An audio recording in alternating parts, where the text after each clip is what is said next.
دوای ئەوەی لەلایەن تیرۆریستانی داعش دەڤەری شنگال داگیر کرا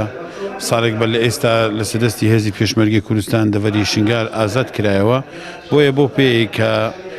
دەڤەری شنگال بۆ هێمایەک بۆ زوڵم و ستەمەکانی کە دەرحەق بە گەلی کوردستان ئەکرێت و لە هەمان کاتدا دڕوندەیی کردەوە تیرۆریستەکانی داعش نیشان دەدات و بۆ پێش کە شنگال هەمیشە نمونەیەکی هەرە جوانی پێکەوەژانی ئاینی و نەوتەوەیی بووە لە هەرێمی کوردستان وەک بەڕێبەرایەتی و خاوی سۆران ئەم ساڵ بە پێویستمان زانی بەسازکردنی مەراسیمێک یادەکە بەرز ڕابگرین بۆ ئەوەی بە هەموو شێوەیەک دووپاتی پەیامی پیرۆزی ئیسلام بکەینەوە کە دوور و نێزیک پەیوەندی لەگەڵ کردەوە تیرۆریستەکانی داعشدا نییە و هەروە جەختێک لەسەر ئەو پەیامە بکەینەوە کەوا زۆر گرینگە چۆن لە ڕابردوودا کوردستان مەڵبەندی لێبوردەوی و پێکەوەژیانی هەموو پێکهاتەکانی کوردستان بووە لە ئایندەشدا لەسەر ئەو ڕێرەوە بەردەوام بین چونکە بە هەموو ئەوانە ئەبنە هۆکارێک بۆ ئەوەی پەرپەچی پلانی تیرۆریستانی داعش بدەینەوە.